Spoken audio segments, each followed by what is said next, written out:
তোমাদের একটা জিনিস দেখায়। বেরি বেরি তো অনেক রকম হয় জানোই। আমি তোমাদেরকে এখন দেখাবো রাসবেরি। ভরে আছে এই গাছটায়।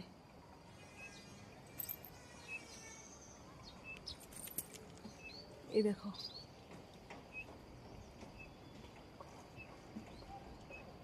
কত হয়েছে রাসবেরি। একটা পেরে দেখাই, দাঁড়াও।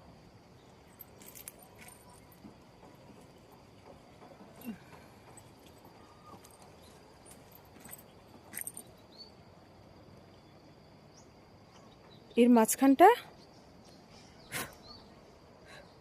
মাঝখানটা ফাটাতে হবে। ফাটানোর পরে বেরিটা বের হবে। এই যে সবুজ সবুজ অংশ দেখতে পাচ্ছ, দেখা যাচ্ছে? রিফ্লেক্ট করছে, রোদ আছে তো আমি বুঝতে পারছি না। এই সবুজ অংশটা অরেঞ্জ কালার হয়ে যাবে, রেড অ্যান্ড অরেঞ্জ। এই যে এখানে একটা দেখতে পাচ্ছি, এই যে